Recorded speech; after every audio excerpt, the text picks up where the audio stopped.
path to victory. Hello and welcome to this hobby health video where we'll be discussing the meaning behind Imposter Syndrome. It's a phrase that we see a lot of within a number of communities, especially in regards to an activity that's primary aspect is creativity, or possible competition involved, whether that's painting, crafting, gaming or sports. No doubt we've all felt the symptoms, even if we don't necessarily understand what it actually means. There are a number of symptoms for this phenomenon as well as characteristics that we'll go through briefly before tackling the true purpose of this video. That is, how to deal with it and possibly help to prevent it from further disrupting our day-to-day lives. Some of the common characteristics of imposter syndrome include an inability to realistically assess your competence and skills, attributing your success to external factors, berating your performance, fear you won't live up to expectations, overreaching, sabotaging your own success, self-doubt. The number of characteristics are numerous and varied, depending on where you look on the internet and which book you read, to be honest. While imposter syndrome is not a recognised disorder in the Diagnostic and Statistic Manual of Mental Disorders, it isn't uncommon. It's estimated that 70% of people will experience at least one episode of this phenomenon in their lives. If you think you might have imposter syndrome, ask yourself the following questions. Do you agonise over even the smallest mistakes or flaws in your work? Do you attribute your success to luck or outside factors? Are you very sensitive to even constructive criticism? Do you feel like you will inevitably be found out as a phony? Do you downplay your expertise even in areas where you are genuinely more skilled than others? If you often find yourself feeling like you are a fraud or an imposter, it may be helpful to talk to a mental health professional. The negative thinking, self-doubt and self-sabotage that often characterises imposter syndrome can have an effect on many areas of our lives. We know that certain factors can contribute to the more general experience of imposter syndrome. In the earliest studies on the phenomenon, researchers found that imposter syndrome was connected to factors including early family dynamics and gender stereotypes. However, subsequent research has shown that the phenomenon occurs in people of all backgrounds, ages and genders. The phenomenon has a number of versions ranging from, and get this, the perfectionist, those who are never truly satisfied and always feel that their work could be better. Rather than focusing on their strengths, they tend to fixate on any flaws or mistakes. This often leads to a great deal of self-pressure and high amounts of anxiety. The superhero. Because these individuals feel inadequate, they feel compelled to push themselves to work as hard as possible. I know I do that on a regular basis. The expert. The individuals are always trying to learn more and never satisfied with their level of understanding. Even though they are often highly skilled, they underrate their own expertise. Natural geniuses. Now, I love these people. These individuals set excessively lofty goals for themselves and then feel crushed when they don't succeed on their first try. Now, when I say I love these people because they are genuinely geniuses. The ideas that they come up with are so spectacular and so varied, such creative scope that it's really hard not to be intoxicated by their enthusiasm. And it's always sad to see their goals not met. So me personally, I always try to reach out and help as many people as I can in that regard. The last one on the list is the solist. These people tend to be very individualistic and prefer to work alone. Self-worth often stems from their productivity, so they often reject offers of assistance and tend to see asking for help as a sign of weakness. It's really not.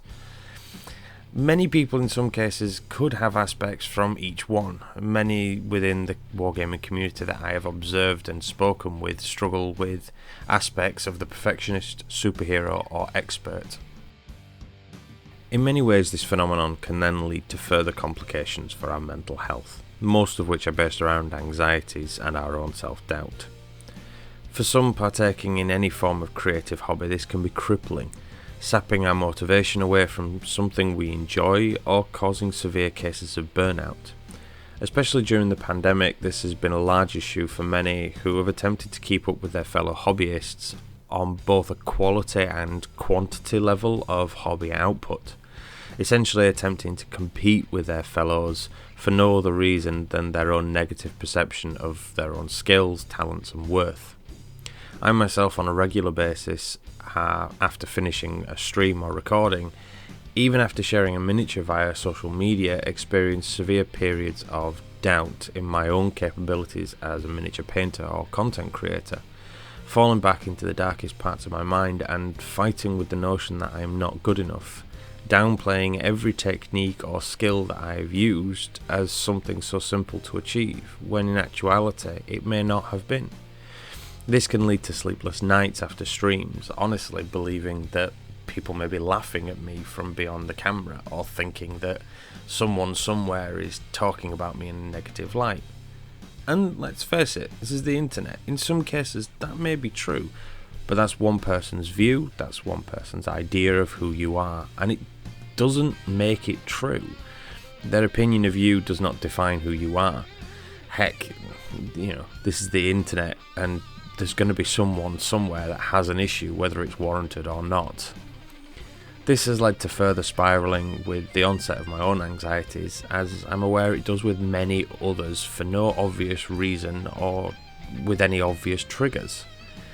Now, I haven't overcome this phenomenon, and I don't really think there is any particular way of overcoming it, but there are ways of managing it.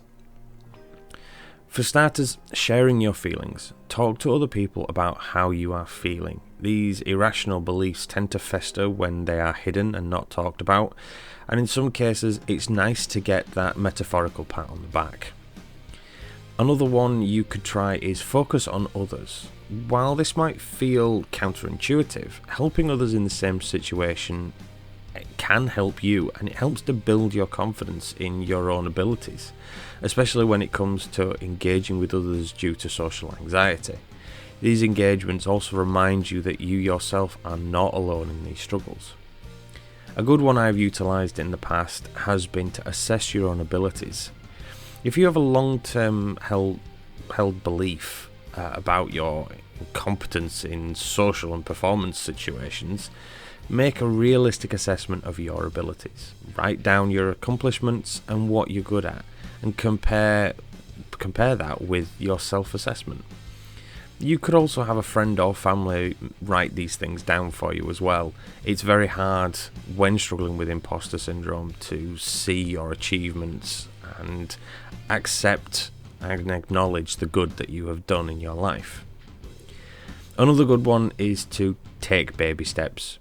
Don't focus on doing things perfectly, but rather do things reasonably well and reward yourself for taking actions. I'm not even going to lie, this works. Why do you think I have a box of sweets next to my painting desk? Although not one of the easiest things to do is question your thoughts. As you start to assess your abilities and take baby steps, question whether your thoughts are rational. Does it make sense to believe that you are a fraud, given everything that you know, have done, have been praised for, and have achieved? A lot of the time, it is actually easy to figure out whether a thought is rational or not. Many will be able to identify them straight away, and you'll spend a lot of time sitting there chuckling to yourself, wondering how you allowed that thought to even manifest. For anyone who can't, that's where your fellow imposter comes in handy. We can help each other overcome them intrusive thoughts by simply being nice to each other. Another big one is stop comparing. Every time you compare yourself to others, either in a social setting or while scrolling through social media, you're always going to find that one person whose work or life seems so much better than yours.